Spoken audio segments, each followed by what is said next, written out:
Hello everyone, welcome to class number 35 of the chapter Digital Logic। आज हम पढ़ेंगे और एक तरह के टॉपिक के बारे में। आज का हमारा टॉपिक है representation of unsigned binary numbers.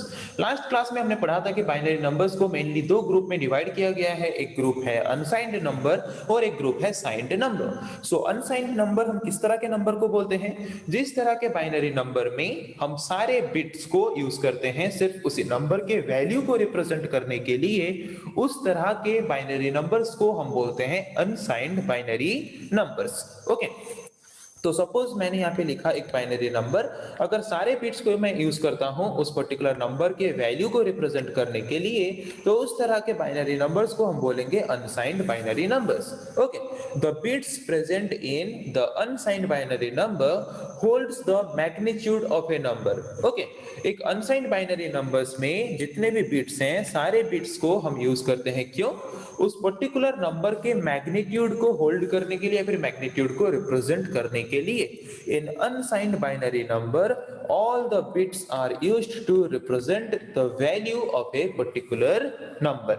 Okay, that means if the unsigned binary number contains n bits, suppose एक अनसाइंड बाइनरी नंबर है जहां पे n नंबर ऑफ बिट्स हैं, और अगर सारे बिट्स को हम यूज करते हैं उस पर्टिकुलर नंबर के मैग्नीट्यूड या फिर वैल्यू को रिप्रेजेंट करने के लिए, तो उस तरह के नंबर्स को हम बोलेंगे अनसाइंड नंबर्स।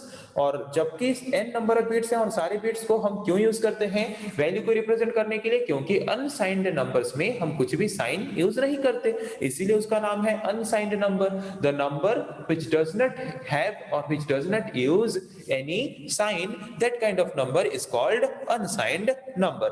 अनसाइंड नंबर में, अनसाइंड बाइनरी नंबर में हम सारे बाइनरी बिट्स को यूज करते हैं। क्यों? उस पर्टिकुलर नंबर के मैग्नीट्यूड या फिर वैल्यू को रिप्रेजेंट करने के लिए।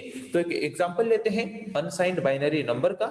सपोज मैंने एक डेसिमल नंबर का एग्जांपल लिया 153, उसको अगर बाइनरी इक्विवेलेंट बाइनरी नंबर में कन्वर्ट करेंगे, हम ऑलरेडी पढ़ चुके हैं डेसिमल टू बाइनरी कन्वर्जन। तो डेसिमल से बाइनरी कन्वर्ट करो, ये आएगा 153 का बाइनरी नंबर। ओके, तो ये जो 153 का बाइनरी नंबर है, 153 एक अनसाइंड नंबर है, और उसी अनसाइंड नंबर को अगर हम बाइनरी फॉर्म में रिप्रेजेंट करते हैं तो इस पर्टिकुलर बाइनरी नंबर को भी हम बोलेंगे unsigned binary number. Okay, unsigned binary number में जितने भी बिट्स हैं, कितना बिट है? 8 बिट है। सारे बिट्स को हम यूज करते हैं। क्यों? इस पर्टिकुलर नंबर को रिप्रेजेंट करने के लिए, फिर इस पर्टिकुलर नंबर का जो 153 वैल्यू है, इस वैल्यू को रिप्रेजेंट करने के लिए हम क्या करते हैं? सारे बिट्स को यूज करते हैं। Okay, this number is having 8 bits. इस नंबर में कितना बिट है? 8 बिट है, और सारे 8 बिट्स को हम यूज करते हैं। क्यों? उस पर्टिकुलर नंबर 153 का जो वैल्यू है 153, उस वैल्यू को रिप्रेजेंट करने के लिए। ओके, समझ आ गया किस तरह के नंबर्स को हम अनसाइंड नंबर्स बोलते हैं? जिस तरह के नंबर्स में, जिस तरह के बाइनरी नंबर्स में हम सारे बिट्स को यूज करते हैं एक डेसिमल वैल्यू को रिप्रेजेंट करने के लिए, उस तरह के बाइनरी नंबर्स को हम बोलते हैं अनसाइंड बाइनरी नंबर्स। ओके, सो आज हमने डिस्कस किया कि अनसाइंड बाइनरी नंबर्स को हम कैसे रिप्रेजेंट कर सकते हैं, उसका एक एग्जांपल हमने देखा। नेक्स्ट क्लास में हम पढ़ेंगे ऐसे और कुछ टॉपिक्स के बारे में। आज के लिए इतना ही। Thank you.